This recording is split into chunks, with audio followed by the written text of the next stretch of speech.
So அப்போ இந்த corporation உள்ளுக்குள்ளே கார்ப்பரேஷன் நஷ்டத்தில் இயங்குது, கடனுக்கு போயிட்டுருக்கு. இதுக்குள்ளே இவ்வளோ ஊழல், இதெல்லாமே சேகர் பாபு பிரியாவிற்கு இடையில் நடக்கும் திரைக்கு பின்னால் சண்டை வெளியே வருகிறது. ஏன்னா மேயர் பிரியா அவர்கள் தனியாக போய் உதயநிதி ஸ்டாலினை சந்தித்து தன்னுடைய காய்களை நகர்த்த தொடர்ந்திருக்கார். அதனால இந்த விஷயங்கள் எல்லாம் திரு சேகர் பாபுவால் லீக் செய்யப்படுகிறதா என்ற ஒரு சந்தேகமும் இருக்கிறது.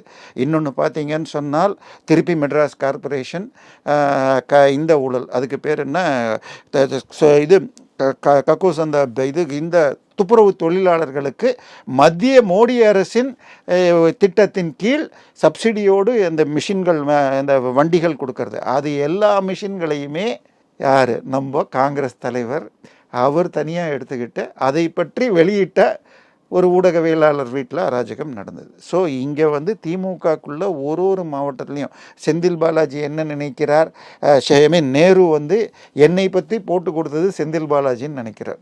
ஏன்னா என்னை மாட்டி விட்டாங்க. இப்போ நேரு வீட்டில் போய் போன ரெய்டில், நேரு அவருடைய கம்பெனியில் போனதில்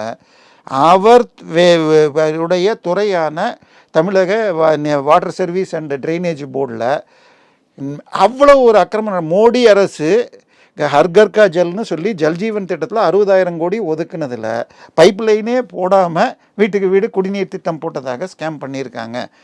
அதில் ஒரு இன்ஜினியரும் அவங்க கையில் ஒரு முனிசிபாலிட்டிலேயே 100-200 கோடின்னு ஊழல் நடக்குதுங்கிறதுனால அந்த போஸ்டிங்க்கு டிசைட் பண்ணது திரு நேருடைய தம்பி ரவிச்சந்திரன் ஈடியுடைய இஎஸ்ஐஆர்லேயே இருக்குது. ஸோ இப்போ தன்னை காட்டி கொடுத்தது அவர் தான், செந்தில் பாலாஜி டீம் தான் நம்ம டெல்லியில் காட்டி கொடுத்தது அப்படின்னு நேரு நம்புகிறாரு. இப்போ அதே மாதிரி பொன்முடியை யார் காட்டி கொடுத்தாங்கன்னு தெரியாது. பொன்முடி தான் இப்போ உங்களுக்கு போன வாரம் கள்ளக்குறிச்சியில் நடந்த ஒரு திமுக இளைஞரணி கூட்டத்தில் பியர் பாட்டில் சர்வ் பண்ணப்பட்டது அப்படிங்கிற வீடியோவை பொன்முடி குரூப் தான் லீக் பண்ணுச்சு அப்படின்னு உள்ளது. ஸோ அங்கே மிகப்பெரிய பனிப்போர் திமுக மாவட்ட செயலாளர்கள், எம்எல்ஏக்கள், முன்னாள் எம்எல்ஏக்குள்ள நடக்குது. ஸோ இதை மறைக்கிறதுக்காக இப்படி பண்ணுறாங்க. இது என்ன, நான் பார்ப்போற்றும் நல்லாட்சியா? தயவு செய்து இபி பில்லை மாத்திரம் பாருங்கள். இந்த ஆட்சி வர்றதுக்கு முன்னாடி இபி பில் ஒரு 500-700 ஸ்கொயர் ஃபீட் இருக்கிற ஒரு 2 பெட்ரூம் வீடு, என்னுடைய வீட்டுக்கெல்லாம் 800 ரூபா ஆச்சு. இப்போ 3500 ரூபா ஆகுது. பால் விலை பச்சை பாக்கெட்லாம் முன்னாடி இருந்து 18 ரூபா இருந்தது, இன்றைக்கி 22 ரூபா இருக்குது. ஒரு நாளும் நீங்கள் எதுக்கு தினசரி செலவு செய்கிற ஒன்றையும் விலை ஏற்றிருக்காங்க. அதனால் மக்கள், அது தவிர லா அண்ட் ஆர்டர் சொல்லவே வேண்டாம். அண்ணா பல்கலைக்கழகம்னா சார் வேறு நேற்றுக்கு